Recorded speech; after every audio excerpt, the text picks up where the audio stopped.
आज मैं आपके लिए लेके आई हूँ बेसन की बहुत ही इजी और लाजवाब बर्फ़ी। उससे पहले अगर आप मेरे चैनल पर नए हो तो चैनल को सब्सक्राइब करके बेल आइकन जोर से दबा दीजिएगा और वीडियो पसंद आई तो वीडियो को लाइक कर दीजिएगा। तो यहाँ पर एक पैन ले लिया, उसमें हमने डाल दिया 1 कटोरी चीनी और उसी कटोरी से हम इसमें आधी कटोरी पानी डाल देंगे और दोनों को अच्छे से बराबर चलाते हुए हम पका लेंगे। और हमें बराबर चलाते हुए इसे पका कर तैयार करना है जब तक कि ये एक गाढ़ा घोल हमारा तैयार ना हो जाए। हम इस तरह से गैस को हाई फ्लेम पर रखते हुए बराबर चलाते हुए इसे पकाकर तैयार कर लिए। तो यहाँ पर आप देख रहे होंगे कि चाशनी पकने लगी है और इसे अब हम 2-3 मिनट और पका लेंगे जब तक कि ये हमारा चिपचिपा सा घोल तैयार ना हो जाए। इसे हम चेक करने के लिए थोड़ा सा इसका पानी और चीनी का जो सिरम हमारा तैयार हो रहा है उसे हाथ में लेंगे और इस तरह से चिपचिपापन देख के चेक करेंगे। इस तरह से देखिए, इसमें लग रहा है कि एक तार बन गया है, लेकिन इसमें कोई तार वगैरह नहीं है, बस चिपचिपापन है। तो इस फ्लेम पर हम गैस को बंद कर देंगे और यहाँ पर रख देंगे हम एक कढ़ाई जिसमें हम डाल देंगे थोड़ा सा घी। हमने 1 कटोरी घी लिया है, उसमें से हमने आधी कटोरी घी डाल दिया और आधा बचा लिया और उसमें डाल देंगे सूजी आधी कटोरी और इसको डालकर बराबर चलाते हुए हम इसे 2 से 3 मिनट भून लेते हैं अच्छे से। और सूजी हम इसलिए डाल रहे हैं क्योंकि हमें बहुत ही अच्छा सा दानेदार फ्लेवर आएगा हमारी मिठाई में सूजी डालने से। तो यहाँ पर हम सूजी को डालकर अच्छे से चलाकर भून लेते हैं और लो मीडियम गैस पर हमें इसे भूनकर तैयार करना है। तो हम इस तरह से बराबर चलाते हुए इसे भूनते हैं और जब हमारी सूजी भून जाएगी, देखिए हमारी सूजी भून चुकी है, हमें सूजी का बिल्कुल भी कलर चेंज नहीं करना है। तो यहाँ पर जब सूजी हमारी भून जाएगी तो वो घी को रिलीज़ करने लगेगी।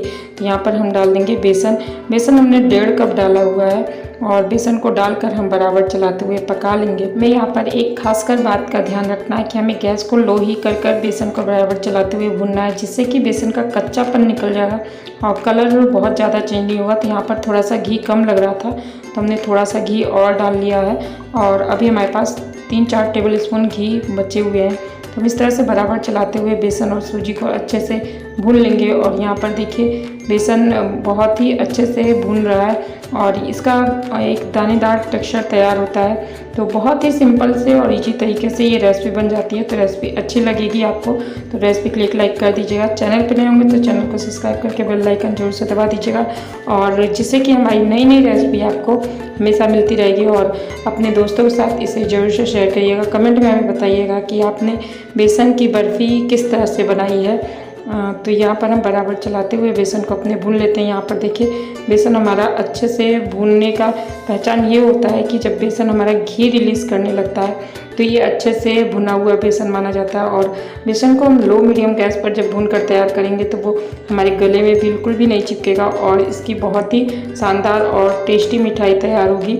और बेसन जब आपका भुन जाता है तो एक उसकी पहचान और है कि बहुत ही अच्छी सी खुशबू आने लगती है पूरे घर में। बेसन की भूनते समय बहुत ही अच्छी सी खुशबू आती है जब वो भूनकर पूरी तरह से पक जाता है। तो इस तरह से हम बराबर चलाते हुए बेसन को अपने भून लेते हैं और भूनते समय हम इसे लो मीडियम गैस पर ही भूनेंगे। और इस तरह से देखिए बेसन अब हमारा हल्का सा घी रिलीज़ करने लगा है तो हम यहाँ पर डाल देते हैं चाशनी, क्योंकि घी जब रिलीज़ करने लगे बेसन तो हमारा बेसन बहुत ही अच्छे से पक चुका है। तो यहाँ पर हमने चाशनी डालकर अच्छे से इसे मिलाते हुए पका लेंगे। हम यहाँ पर गैस को लो ही रखें, हाई नहीं रखें और हमें इसे ज़्यादा देर तक नहीं पकाना है क्योंकि हमने जो सिरम इसका तैयार किया था वो काफ़ी हद तक हमने पका लिया था, वो गाढ़ा ही सिरम था। तो इस तरह से देखिए बस हमें बेसन और जो हमने सिरम तैयार किया था उससे एक दूसरे को मिलाना ही है। तो यहाँ 2 से 3 मिनट तक हम मिलाते हुए अच्छे से पका देंगे। बस इतने में ही हमारा बेसन का जो डो है वो तैयार हो जाएगा। इसे ओवर कुक बिल्कुल भी मत करिएगा, नहीं तो आपकी मिठाई बहुत ही ज़्यादा टाइट हो जाएगी। अगर आप नॉर्मल इस तरह से जिस तरह से हमने बताया उस तरह से भूनकर तैयार करेंगे तो आपकी मिठाई बहुत ही सॉफ्ट रहेगी और बहुत ही अच्छी दानेदार बनकर तैयार होगी। तो इस तरह से देखिए बराबर चलाते हुए हम पका लिए हैं और यहाँ पर गैस के फ्लेम को कर दिए हैं बंद। और अब हम एक थाली लेते हैं, उसमें घी से इसे ग्रीस कर लेते हैं थाली को अपने। तो हम इस तरह से घी से ग्रीस कर लेंगे और इसमें अपना बेसन का डो हम डाल देते हैं जो हमने बनाकर तैयार किया है।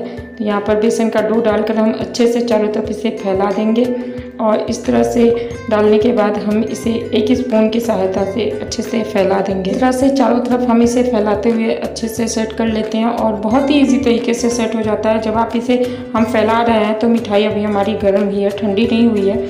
आप इसे ठंडा कर देंगे तो ये अच्छे से फैलेगी नहीं, ये टूट जाएगी, इसलिए आप इसे गर्म ही फैलाएंगे तो बहुत ही अच्छे से ये मिठाई सेट हो जाती है। तो इस तरह से हम इसे एक स्मूथ तरीके से फैला लेते हैं स्पून की सहायता से। इस तरह से हम इसे चिकना कर लिए हैं और अब हम इसमें बादाम के कतरन डाल देते हैं और बादाम के कतरन से इसे डेकोरेट कर लिए। आप इस पर कोई भी ड्राई फ्रूट डालकर सजा सकते हैं या फिर घर में खाने के लिए बना रहे हो तो कुछ भी बन डालिए, वैसे भी ये बहुत ही टेस्टी मिठाई बनकर तैयार होगी। तो इस तरह से हमने ड्राई फ्रूट डाल लिया है और इसे अब रख देंगे 1 से 2 घंटे सेट होने के लिए। जब ये मिठाई हमारी सेट हो जाएगी तो हम इसे कट कर लेते हैं। बहुत ही देखिए आप इजी तरीके से कट हो जा रही है और बहुत ही सॉफ्ट ये मिठाई हमारी बनकर तैयार हुई है। तो इस तरह से आपको देखने में ही काटते समय ही पता चल रहा होगा कि कितनी सॉफ्ट और कितनी लाजवाब ये मिठाई हमारी बनकर तैयार हुई है।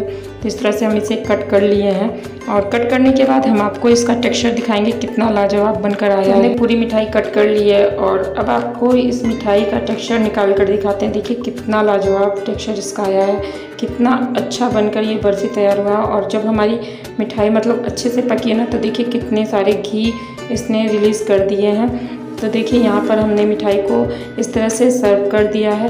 आप भी इसी तरह से अपने घर में झटपट ये मिठाई बनाकर तैयार कर सकते हैं। जब भी आपका कुछ मीठा खाने का मन करे या घर में कोई मेहमान आए हों या फिर कोई भी त्यौहार हो, आप मार्केट से लाने की जगह इस तरह से घर में ईज़िली तरीके से बनाकर ये मिठाई तैयार कर सकते हैं और बहुत ही झटपट और बहुत ही कम सामान से आप घर में अपने शुद्ध और फ्रेश मिठाई बनाकर तैयार कर सकते हैं। तो इस तरह से देखिए हमने मिठाई को सर्व कर दिया है। तो आप भी अपने घर में इसी तरह से बनाइए, खाइए, खिलाइए और अपने अनुभव हमारे साथ जरूर से शेयर करिएगा।